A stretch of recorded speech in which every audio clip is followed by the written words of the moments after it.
is The Week in Review. 10,000 off-duty New York City cops march on City Hall, but the rally gets out of hand as the protesters turn into an angry mob. The target, Mayor David Dinkins. We'll have the story.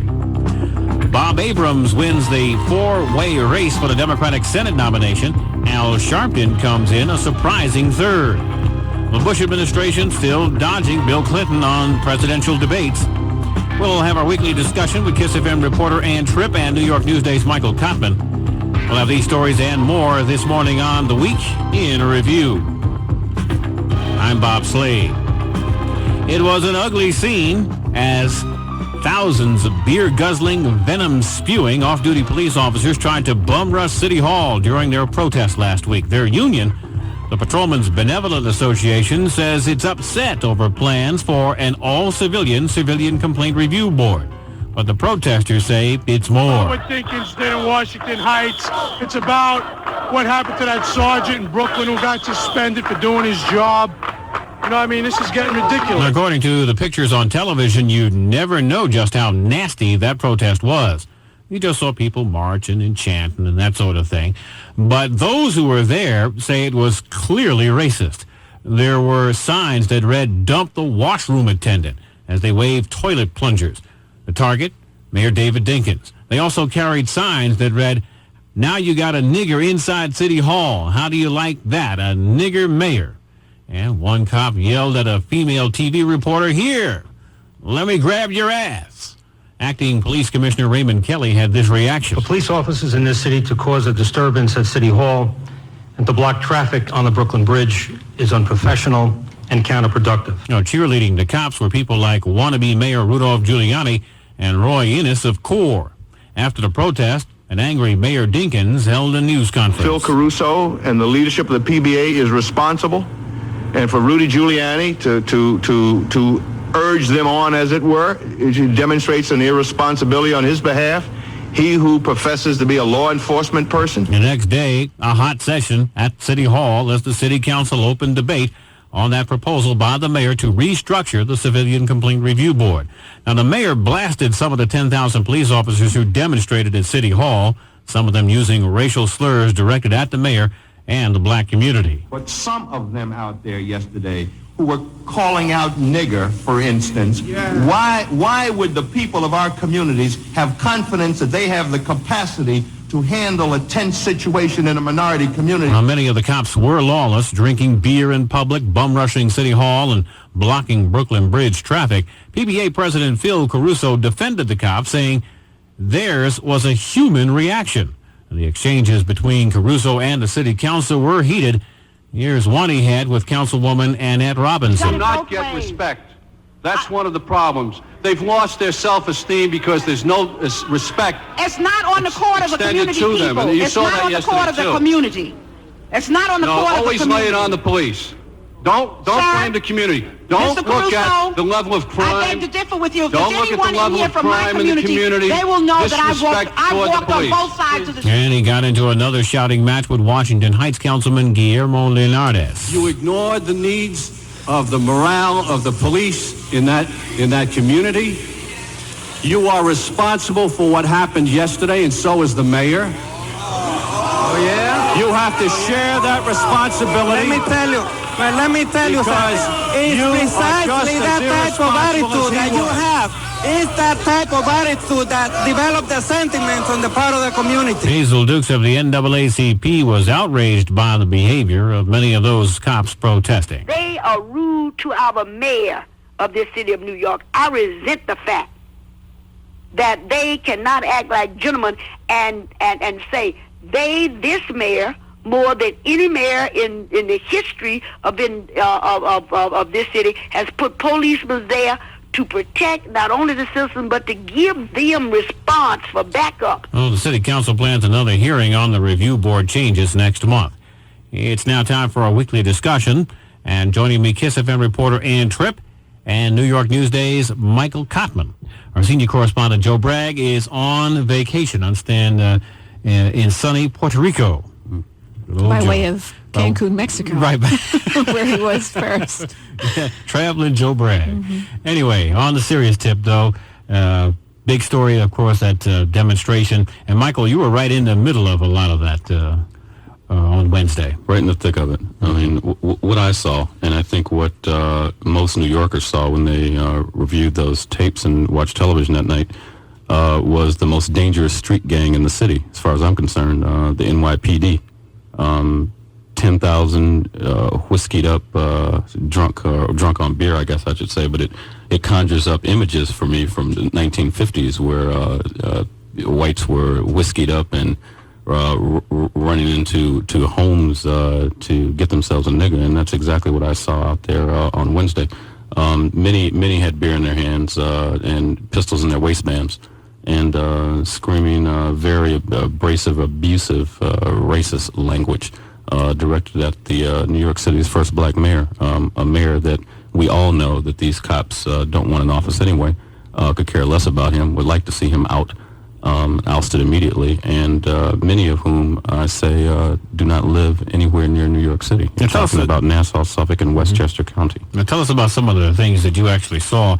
I mean, there was lots of yelling. There were lots of signs out there, you know. They called Dinkins every name that you can possibly think of besides nigger.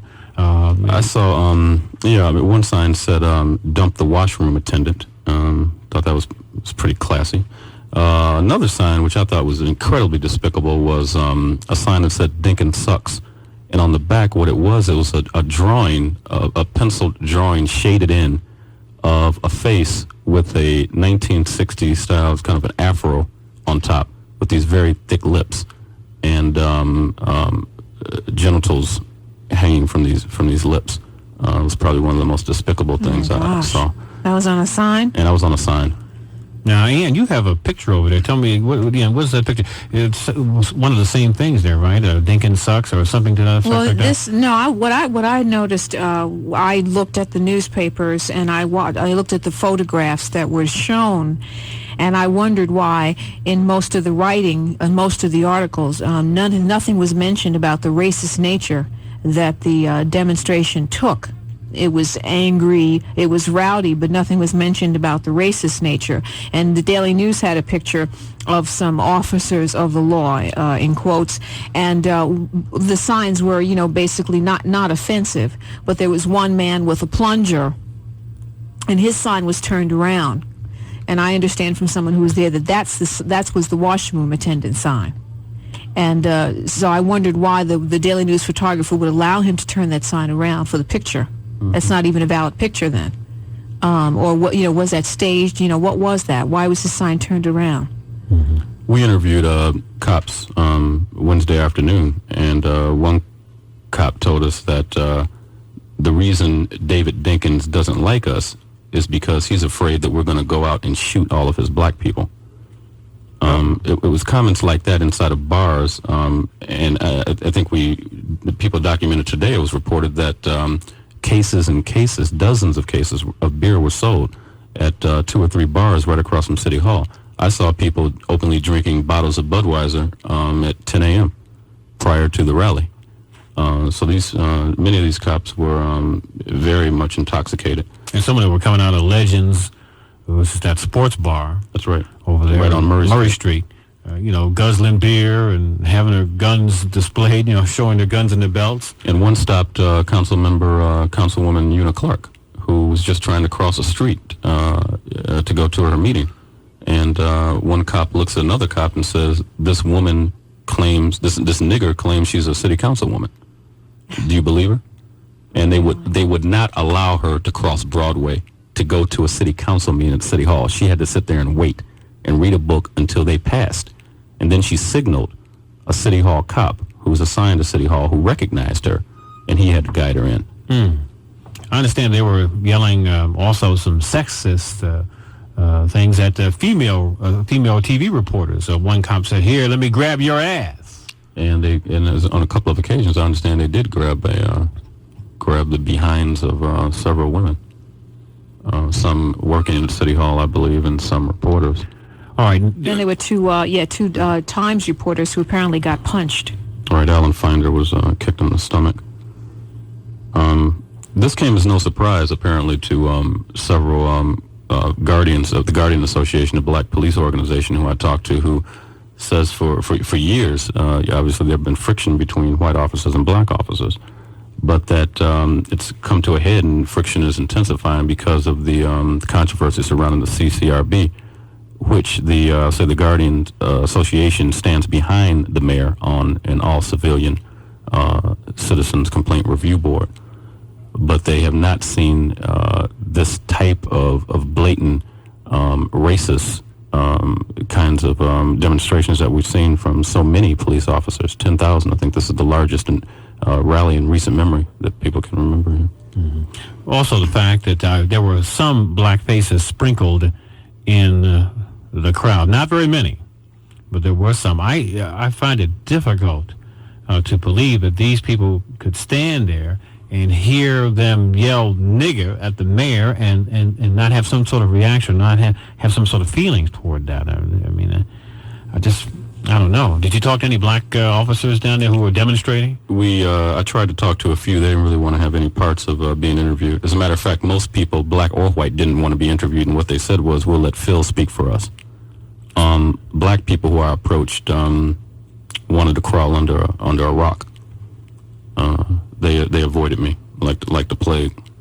There was also at least one black face there, black racially, but who didn't identify himself as being black. He considered himself to be Hispanic and therefore not black somehow, even though he looked really black. So I guess he didn't mind people saying, nigga, nigga, nigga, he doesn't feel he's a nigga. I know nigga. I know nigga. So. Yeah, sure. As a matter of fact, Eric Adams from the Guardians Association told me, he said he's glad it happened. He says for once, New York City can actually see what we've been talking about for years. He says that the police department is comprised of racist Long Islanders who come in the city by day, leave by night, with their arrogant attitudes and believing that they're above the law. He says this has happened for years, but finally, after years, people in New York City will be able to witness that. Well, they've been able to pull the sheets off of them. Well, the only thing that was missing Wednesday, as far as I'm concerned, were the sheets, hoods, crosses, and a rope. Because I was wondering, what were they going to do after they bum rushed City Hall? Were they going to bring the mayor out and hang him? That was the only thing missing was a rope. I mean, there were plenty of trees. There's already been one lynching this year behind City Hall. One unfortunate gentleman who committed suicide. Latino gentleman was found. Because that's the logical step. I mean, if you're going to bum rush to City Hall, you're going to try to take the mayor out of the office and hang him. The chief of patrol, David Scott, they just yelled him down, told him booed him down. Get down. He tried twice, once on the steps and then once on the Brooklyn Bridge. He followed them to the Brooklyn Bridge to try to get them out. And you know that the PBA supposedly made a deal. They cut a deal with the city, saying that they would have, number one, an orderly demonstration. Number two, they would not take the bridge. Well, they broke that promise when they ran to the bridge and held up traffic. Not only are they rowdy drunks and racists, but they're also liars and can't be trusted in deals either. Yeah, lawbreakers. And these are people who are patrolling our streets, who are our families, sisters, mothers, brothers, fathers are walking these streets every night. And these are the kinds of attitudes, that you see here at City Hall. So I heard about another story, Michael, maybe you can help me, about an off-duty officer who got into some kind of altercation in the subway right after that on the M train, who supposedly was guzzling beer on the M train, again, off-duty, out of uniform. And, of course, the witnesses in this case at least say that a young man was walking by and he put his foot out and tripped him. And when the guy turned around and said, "Why you tripped me?" then the officer, again, according to witnesses at least, threw the first punch, and then they got into it, and the kid slashed him with a box cutter. In self-defense. Of course, was then jumped by other officers who were with this beer-drinking officer and arrested. Right. That's right. Phil Caruso. That whole incident was incredibly. I mean, it was incredible. It was alcohol-induced. From 10 o'clock until the scenario that Ann just mentioned. And you know what happens after so many bottles of beer. I mean, people, they get crazy, uprise, and they feel heroic. We can do anything. We can take on the world. We can take City Hall. Let's go get that nigger. I mean, that was the mentality out there. And it was frightening because not only were they drunk, but they had guns. So everybody's armed. And you knew they weren't going to be arrested, which was really frightening. Exactly, because police can't police police.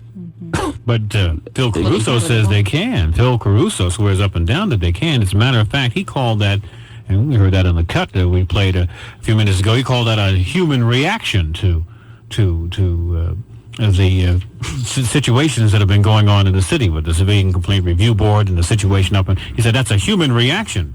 Didn't apologize for anything. He says that police are frustrated. Well, black people in New York City have been frustrated far longer than cops. And, we're not taking to the streets and trying to take over City Hall and going after city officials. Oh, yeah. Well, in fact, Wendell Foster made a remark. He mentioned that he himself had been the victim of police brutality. And he told Caruso, why don't you take a look at how it is to be a black man for a few minutes. We know what it means. You say to walk 1 mile in a policeman's shoes. I dare you to walk 1 hour in a black shoes in New York City. 1 hour. So. And also, you have a lot of people who are supporting the police who say, well, it's not all the policemen who were involved in that demonstration down there. Not all of them were loud and rowdy and doing so and so, and to accuse them all of being racist is painting with a broad brush. But they do that all of the time to the black community. But the mentality is there. I mean, people. Phil Caruso, you're right. He did not apologize, and he acknowledged that maybe he says they got out of hand. That's a very light way to categorize it.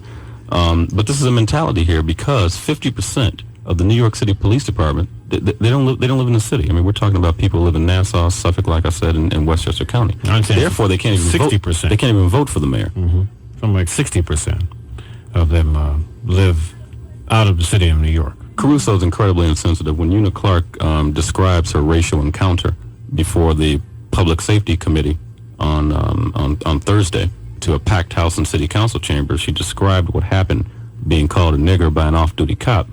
Caruso's only response was, "You should have made a civilian complaint." Well, blow me away. See. Yeah. Well, I tell you, it's interesting. They ran some stats on one of the television networks, and we're going to get to the TV coverage of this in a second. They ran some statistics on the number of cases in cities that with different Civilian Complaint Review Board makeups. Cities that have all civilians on the review board have more cases of police brutality. But in cities like New York and Chicago and San Francisco that have police on the complaint board, the complaints are less than the cases that are found to be justifiable cases, no more than 13%. That's it. That's all. That's interesting. That's no mystery. Less than. So, these police are not going to police themselves. You do have to have someone oversee what's going on. Television coverage. Man, you never know that according to some of the TV stations that cover this, the local stations that cover this, you never know that mob was as nasty and vicious and as rowdy as they were. You'd never know that. Television, I tell you, you talk about sanitizing a story. Oh, man. I didn't know what story I was looking at. Yeah, the media became blind on that issue. They didn't see it. Had it been Mayor Koch and had signs and words, had they been using the K word, kike, or zhid, or something like that, that would have been the first page. That would have been, paramount in all of the reports. But because the word was the N word, they act like they didn't hear it. I saw Gabe Pressman. He of the ones that I saw, the networks I saw, Gabe Pressman was the only one that ran Thursday evening the part where Mayor Dinkins complained and talked about the racial epithets, the vitriolic treatment that he was subjected to by the cops. Gabe Preston was the only one. I didn't see it on 2, and I didn't see it on 7. I didn't see it on 5 either. 11 also ran that.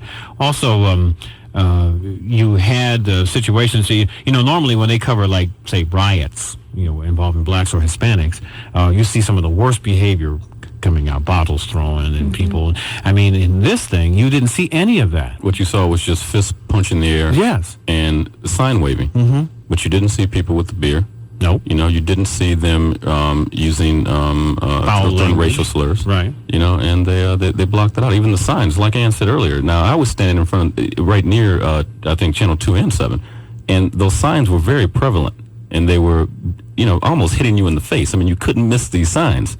And how you can watch television that evening and not see any of these, but see the some of the more conservative signs, I'd say. Yeah, that's the story. How could they blow that story? They blew that story that night. They had it first before the newspapers. If it weren't for the fact that it was your paper, Daily News didn't hardly do anything in that, and the Post ran. The Post didn't either. No. But I'll tell you what, the Post couldn't wait to get nigger on the front page. Oh yeah, it is right there. Could not wait. On Friday, you know, they quote. And what better way to put it out there, because the words came from the mouth of the mayor. Mm-hmm. Yeah. But they've been waiting for that chance for. They wouldn't reporting it by who said it originally. You know, they're going to wait for his reaction. I'm surprised it wasn't just a one-word headline and a little picture of the mayor. You know, nigger. Yeah, well, their whole angle of it was mutiny. You know, as though the Captain Bligh is running the ship and he's doing things unfair to us guys, and we're just mutinying. And that was their whole take on the case. They on the story. They didn't even see the other side of it at all or care to. The problem is nobody wants to realize, nobody wants to believe that police officers are capable of this type of racial attitude and unrest. That a lot of people still feel that this kind of unrest, you know, only comes from minority communities. That certainly our New York's finest, our white cops, our blonde, blue-eyed men here on the force could not be, could not come to City Hall and use this kind of language, wave these kinds of signs, drink, and become very unruly. People don't want to hear that. You know, they want to think that it's restricted just to blacks and Hispanics. You know, and for once, like Eric Adams said, they did themselves in because they got on TV and showed everybody. They shot themselves in the foot. I mean, it's put a big hole in the toe. Not only that, but you have people whites who live on the Lower East Side who have complained about police brutality and the police attitudes toward that community for a long period of time. And how they beat up on community leaders. They had some incident that happened not that long ago where some guy was beaten up because he had the audacity to question why the police were, double parking and blocking the street.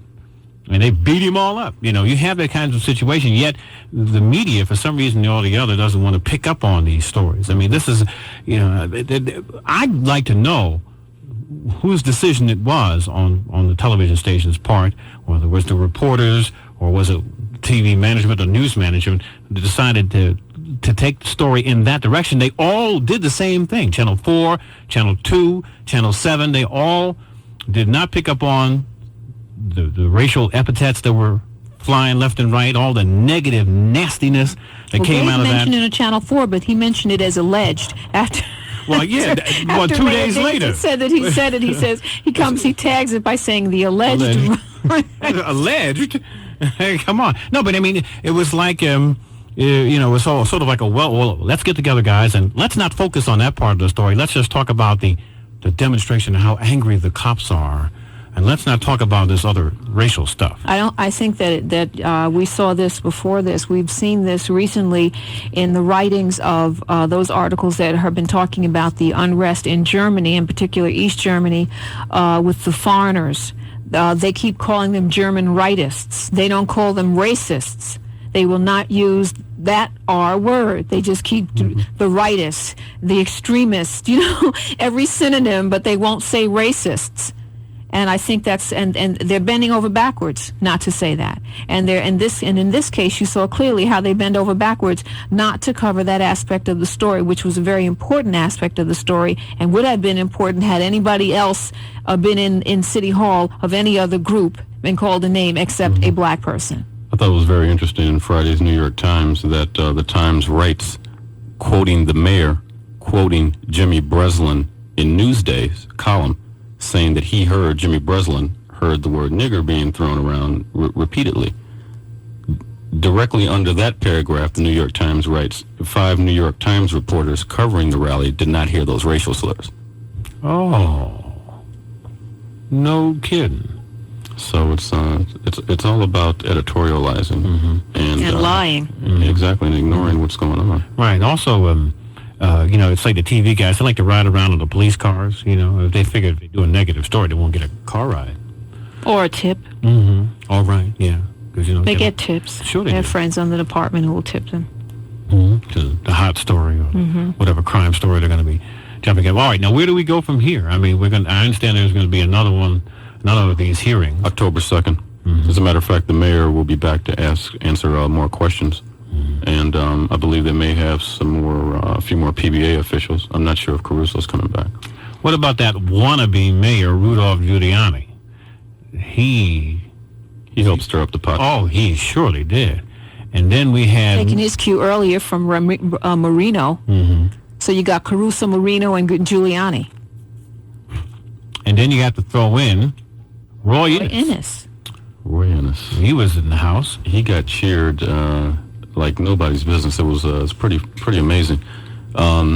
He says to the crowd, "I'm with you. I've always been behind the police officers and the police department in New York City, and they just went ballistic. They love Roy Innis, and it's pretty pathetic, actually."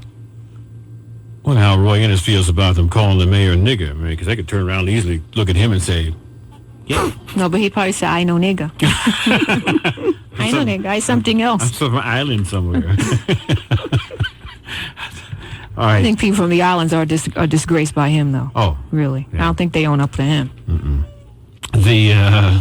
As far as the mayor is concerned, one last thing, and we'll close this out and take a break. Is it a plus, a win for the mayor in the court of public opinion, or what?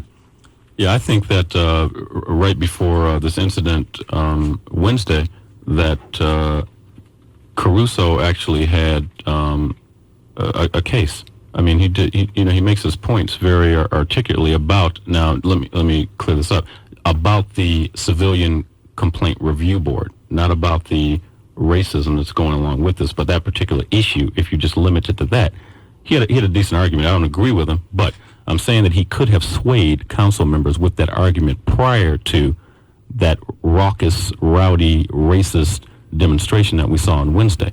And I think that a lot of council members may sit back now and say, "Gee, these are going to be the kinds of officers and the kinds of people and the mentality that's going to be sitting on a board policing police." I think people are going to take a real strong look at this, and people who are on the fence, council members who are on the fence on the CCRB issue, may find themselves lining themselves up with the mayor on this one because of that demonstration. I understood that really, no matter what, even though we're having all this big thing about it, that in actuality, the proposal is really not in any danger of going or of passing at this point. That a lot of city council members are still against it.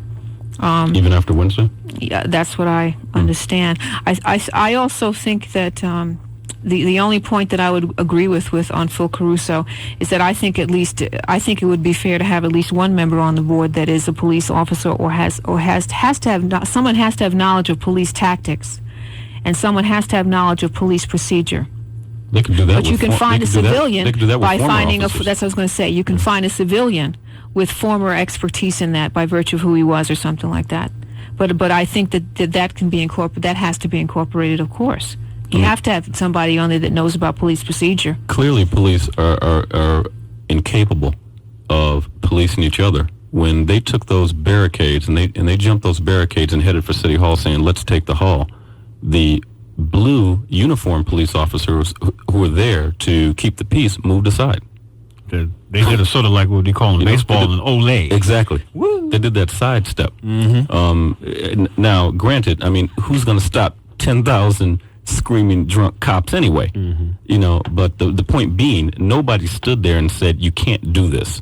They moved aside and they let them run to the steps of City Hall and take over City Hall, an area I might remind you that's forbidden. It's illegal to demonstrate on the steps of City Hall, and that's why they make barriers.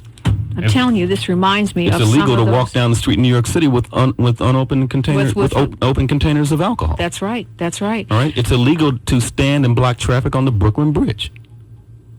Well, it's illegal to walk down the street with alcohol, except if it's on St. Paddy's Day and you happen to be Irish. And you want to throw up on the street, which is what happens drunk as a every year. skunk if you wanted to do that. But It just reminds me a great deal of those smaller countries south of the United States that the United States people like to look down their noses on, where the military runs the government. You know, where the guys with the guns end up running the government. It's just that's what was very, very frightening about it. That you could see that, my goodness, you know, if these guys wanted to go off, there's nothing anybody would do. That's right. Or can do. How could you stop them? And what do you do? I mean, what do you think about these kinds of attitudes? You know, that you see Wednesday being moved into African American communities around the city after dark. I mean, this is what they think. They view minority communities, cops, speaking of, view minority communities through the inside of air-conditioned patrol cars. They're not getting out. They're not walking the street. You know? Now they have to. And they fought that too. Well, I think we the need community that. policing. I think we need that residency requirement. And now that Lee Jones is going there, oh, he was good. Yeah, he had a lot of good ideas, but they didn't like that. They didn't want to get out of those cars. And also, you have to wonder about all of those complaints of police brutality and police misconduct. And the PBA used to say, oh, no, it's not true. They're making this up, and you're putting us in a bad position. But now, after that demonstration, you have to think back and say, well, wait a minute now. They also stayed on the steps a little longer. I just wanted to add this. It was kind of interesting. I watched 3 white women run into City Hall during the demonstration. The cops on the porch and on the steps saw this, and they thought that these women were arrested. These women, by the way, were relatives of cops. They were not police officers themselves. They ran into City Hall, chants of bring the women back, bring the cops back, we're not leaving if you don't release them. They thought they were arrested. When in fact they weren't arrested, they were inside just being questioned. The women claimed that they ran inside because they were trying to escape an angry mob. This is what they told the cops inside. But when they came out of City Hall, and I watched this, people were going, great, we're glad you're out. You know, did they hurt you? And they carried the women away on their shoulders. So, I mean, what you had there was a kind of a staged little development there for the cops to stay on the steps longer on the pretense of, you know, one of their people or several of their people had been arrested, when in fact they ran in intentionally, and it was illegal for those people to run into City Hall. So that's how that all started. See, I don't think anybody really thinks that all cops are bad, because all of nothing is bad. I just think that most people wish that they would look at black and brown communities the same way they wish for us to look at them. That if they just have a few bad apples, I'm sure that people would wish that they would look at our communities as that we just have a few bad apples. Well, there were only 10,000 bad apples out of a 26,000 person police force, and the only reason the others didn't show up was because they were on duty. They had to work. And, well, the Guardians did. They were quoted in the Post. The head of the Guardians was quoted in the Post as saying, way in the back, by the way, tiny little column, way in the back, that he felt that the demonstration and Caruso's actions were racist and were done just because Mayor Dinkins is black. And then Phil Caruso is quoted saying, well, I won't even dignify that with an answer or some such nonsense like that. But the article, you had to go way in the back to find this. Well, I forget if it was the Daily News or the Post, but it was way in the back, and it was not anywhere near the articles about the mutiny or the actual violence. Nowhere near it. Yeah, it was near Doonesbury, because they consider that comical. Yeah. Well, right by the crossword puzzle. Well, the Guardians Association decided not to come and stage a counter protest during that day, Wednesday, because Eric Adams said that they actually feared for their safety, because these officers were drunk and dangerous, he called them. And the Guardians are greatly outnumbered. Exactly, and he wasn't sure how they would respond, because they know that the Guardians side with the mayor, that they agree with the all-civilian CCRB. And he says, I don't want to court trouble. Well, we'll take a break, and we'll come back, and we'll take a look at the Senate race that took place, and we'll hear from the Reverend Al Sharpton. You're listening to the Weekend Review on 98.